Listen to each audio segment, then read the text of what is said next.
అందరికీ నమస్కారం. పట్టిక బెల్లం అనేది ఈ రోజుల్లో చాలామందికి అసలు తెలీదు.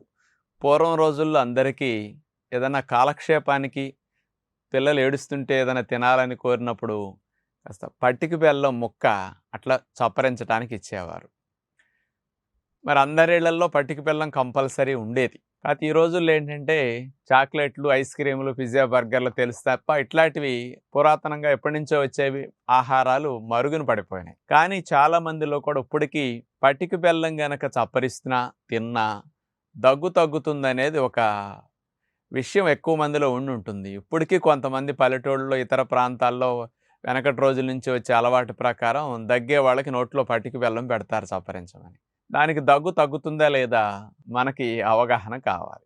మామూలుగా పట్టిక బెల్లం ఎలా తయారు చేస్తారంటే, పంచదారని నీళ్లు పోసి కరగనిచ్చి, దీన్ని మళ్ళా పొయ్యి మీద పెట్టి, మరిగించి పంచదార పాకం రావాలి. అలా బాగా పంచదారలో నీళ్ళన్నీ మరిగి, ఈ పంచదార అంతా పాకంగా జిగురుగా వచ్చిన తర్వాత దగ్గరికి అచ్చు పోసేటట్టు వస్తుంది కదా! ఇప్పుడు కోవా పొయ్యాలనుకోండి, పాలు మరిగాక కోవా దగ్గరకు వచ్చాక చూడండి అచ్చు పోయటానికి ఎట్లా చేస్తామో, అలాగే పంచదార అట్లా మరిగి చిక్కగా అయిన తర్వాత ఆ పాకం దానిని ప్లేట్‌లో పోసి ఒక అచ్చులాగా ఇంత లావునే ఒక అంగుళం, అంగుళన్నర మందంతో అచ్చు పోసేస్తారు.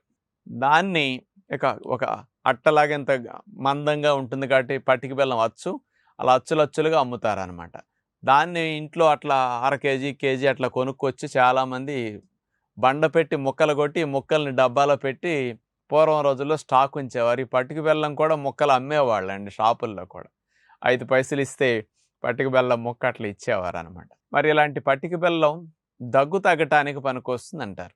ఎవరన్నా పిల్లలకి దగ్గొచ్చినప్పుడు చూడండి నిద్ర ఉండదు.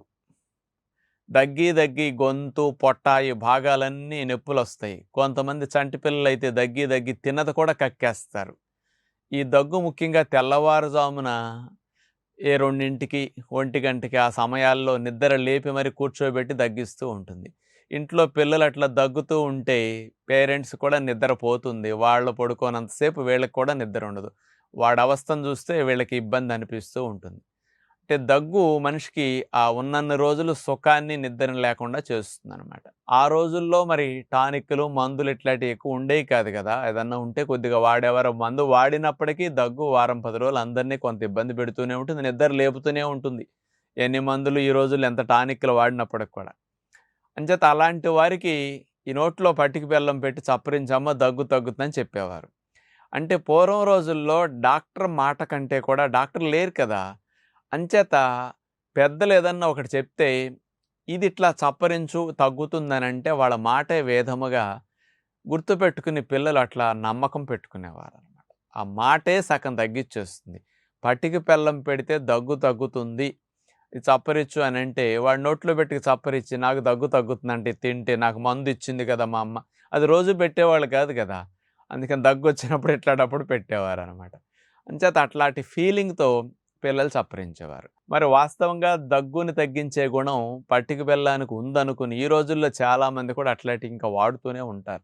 సిటీస్‌లో కొంచెం అలవాటు పోయింది గానండి. వాస్తవంగా మరి అసలు దగ్గొచ్చినప్పుడు పంచదార తింటే దగ్గు ఎక్కువ అవుతుందా? తగ్గుతుందా మీరు చెప్పండి?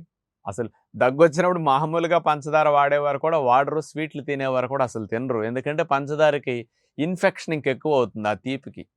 అందుకనే బ్యాక్టీరియల్ ఇన్ఫెక్షన్ వచ్చినా, వైరల్ ఇన్ఫెక్షన్ వచ్చి మనకు దగ్గొచ్చినా అది ఎక్కువైపోతుంది.